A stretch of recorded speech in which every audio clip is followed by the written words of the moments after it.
Hello and welcome to the Really Useful Health Show.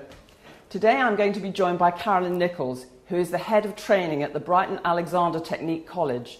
And Carolyn is going to be sharing with us how the Alexander Technique can help us to improve our joint mobility and also to prevent problems in the first place. So I'd like to welcome Carolyn and thank you very much for letting me be in your space today. Hello Maryon, it's very nice of you to come, and this is a practical session. So I'm going to show you a little bit about what we do in the Alexander Technique. Fantastic. I'm so glad to be here actually, and because I know that Alexander's got a lot to offer. It has got a lot to offer, it has indeed. So what I'm going to ask you to do is come and stand in front of this chair as if you were going to sit down. So You're looking out of the window, out to sea. Right. And I'm going to put my hands on you, and it's very gentle, it's very light, it's not a big manipulation. And you can just let your hands rest by your side. You see, we're looking at how we use our bodies. And if we use a lot of pressure, if we're creating a downward pull in our body, that pressure goes into our joints. Right. And then joints complain. So what I'm doing here is I'm gently encouraging your body to lengthen, to literally take the pressure off of knees and hips. We might describe it as easing up.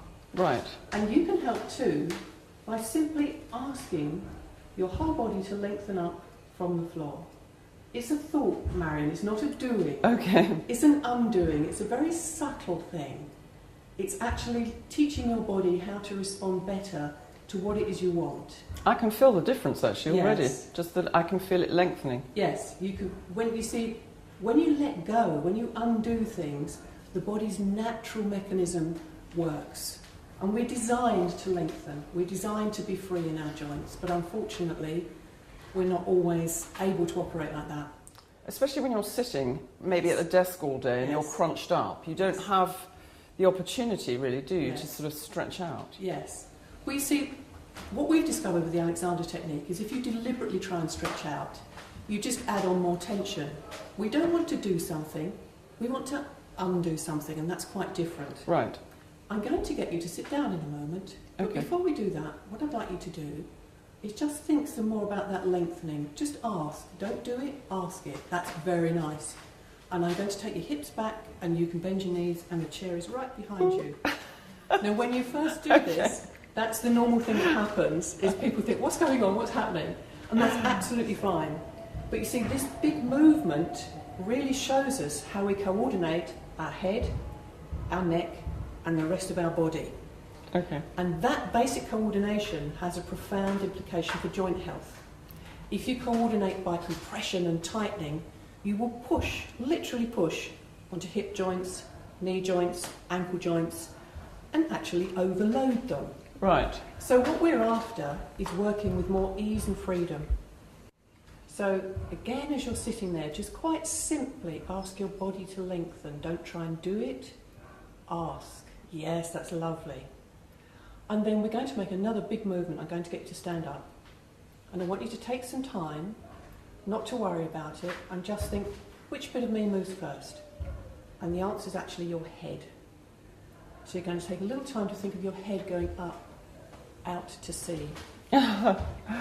Just think it, Okay. don't do it. Think it, ask for it. That's lovely. And then follow your head up over your feet. Very nice. So that was a nice, free, easy movement, and that was easier on your joints. Right. That's fantastic. Now, supposing I've got injured joints. Yes. So supposing I've got a bad knee or an elbow, and for me particularly, I get kind of hunched up when I'm typing and so on, writing, yes. and so I get lots of tension in my neck. So those are common things that I'd like to address and think, well, how can people help themselves with Alexander Absolutely. technique? Well, we'll move over to the table and I'll show you a way that you can practice at home, helping yourself release tension in all your joints. You see, one of the things that I think is quite important to understand is that all movement arises out of stillness. And what you're doing here, when you're relatively still, what you're doing in terms of the coordination that you use to lie here will have an effect upon you when you exercise. If you can release here, you can learn to release when you're moving in your exercise, or even just in daily activities like walking. So that if you play tennis, for example, you can learn to use your body in a freer way, so that when you're hitting those big shots, you're not damaging yourself. Or if you're simply walking, you're walking in a way that allows joints to move freely and easily, that allows the head and neck to move freely and easily. And this, of course, means that you're going to be creating far less pressure in your whole body and giving yourself a real chance to come up and open out. It also improves your breathing. That's another point to make. Right. Brilliant. Okay, so Maryon, I think we're done. Fantastic. That was absolutely lovely. Wonderful. Now, you've agreed to come and do some telephone workshops with us so people can come and ask us their questions. Absolutely. And they can learn more about Alexander Technique. And we've also got your book on our website. Good. And that's keepingyourjointshealthy.com. And you've also got a website as well, haven't you? I have, yes. That's alexander-technique-college.com. And lots of information about the Alexander Technique on the website. Do have a good look around. Excellent. That's fantastic. So I'm sold. That was absolutely lovely. I do feel lengthier and more aware of how I'm holding myself, and I think that must be very good for preventing joint problems as well as dealing with them.